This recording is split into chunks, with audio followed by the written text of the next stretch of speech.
বাংলার দিকে দিকে চিন্ময়ী মায়ের সন্ধানে এই পুণ্য যাত্রায় আমরা এবার এসে পৌঁছেছি বর্ধমানে। বর্ধমান বাংলার শস্য ভান্ডার। চলো গিয়ে দেখে আসি এখানে মা কি রূপে আছেন।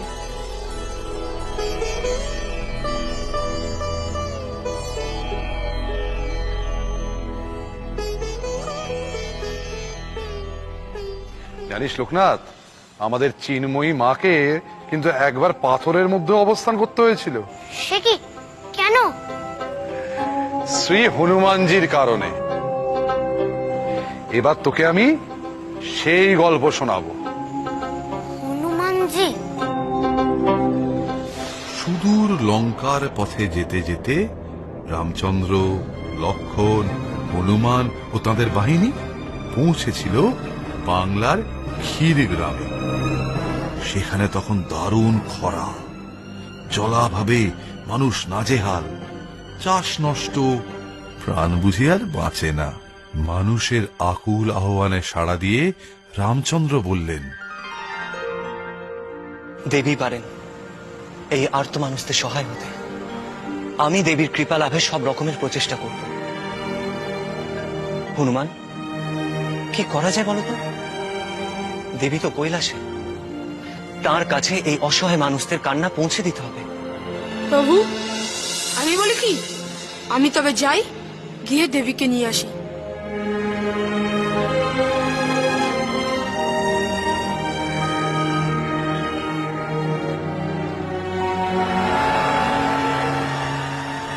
জয় শ্রীরাম।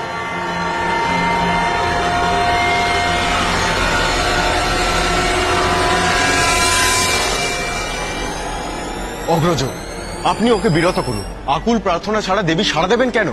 ভাই, উত্তেজিত হনুমানকে বিরত করা আমার পক্ষে সম্ভব নয়। যাকে আনতে যাচ্ছে তিনি সামলাবেন।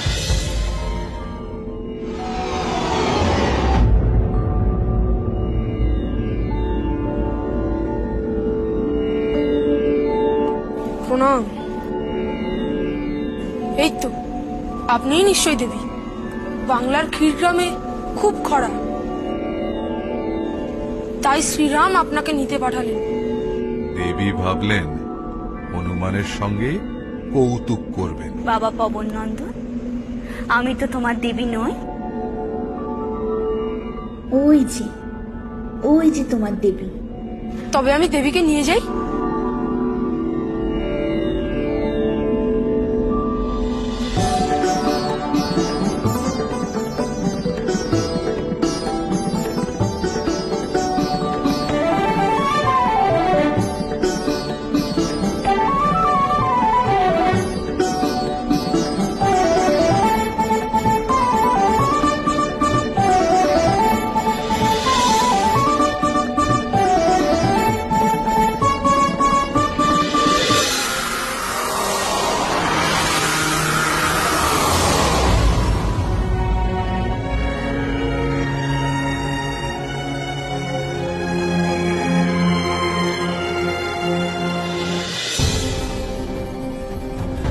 এ কি পবন নন্দন, এ তুমি কি নিয়ে এসেছো? দেবীকে তো দেখছি না। প্রভু, সেখানে এক নারী ছিলেন, তিনিই বললেন এটাই নাকি দেবী। অগ্রজ, আমি কিন্তু পূর্বেই বলেছিলাম এইভাবে দেবীকে নিয়ে আসা সম্ভব নয়। কিন্তু তিনি তো বললেন এই পাথরেই আছেন দেবী।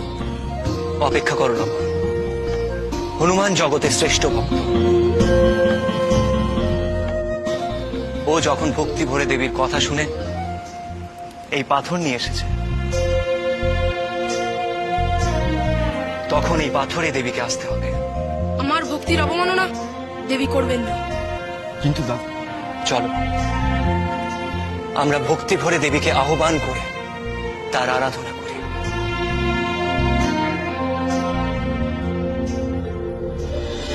রসহীন এই ভূমে নেমে এসো দেবী, শুষ্ক নদীর বুকে আনো বারি ধারা, প্রস্তরে প্রাণ হয়ে ফুটে ওঠো মাগো, স্থাবর জঙ্গম হোক আনো প্রাণ সারা, ভক্তের বিশ্বাস যাবে না বিফলে, এই কথা জ্ঞাত এই বিশ্ব চরাচরে।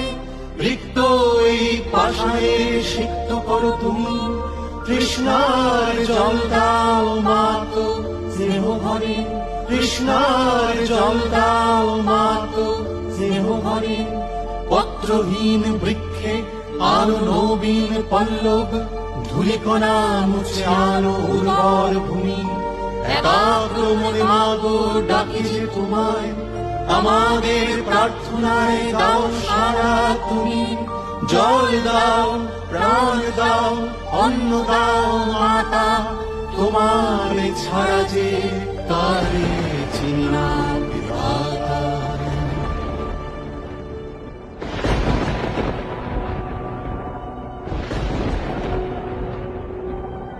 ওরে, রামচন্দ্রের প্রার্থনায় কি সাড়া না দিয়ে পারেন দেবী?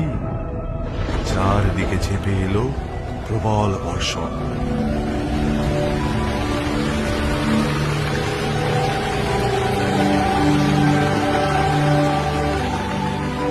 সেই জলে নদী নালা পুকুর ভরে উঠল, জমি হলো সুজলা সুফলা।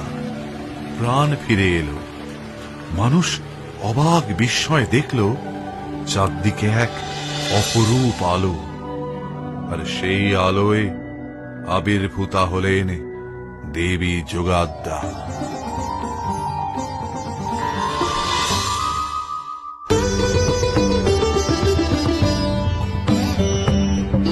তোমাদের আরাধনা পাথরে এনেছে প্রাণ, আমি যোগাদ্দা, আমি দেবীর আরো এক রূপ।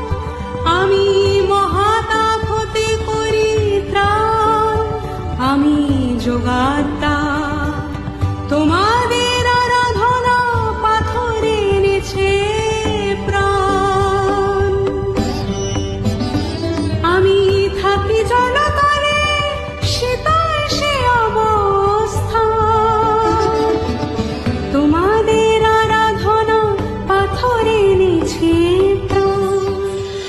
সেই তখন থেকে দেবী যোগাদ্দা জলের তলায় অধিষ্ঠিতা থাকেন। প্রতি বৈশাখ জ্যৈষ্ঠতে দেবীর পূজার জন্য তাকে জল থেকে তোলা হয়।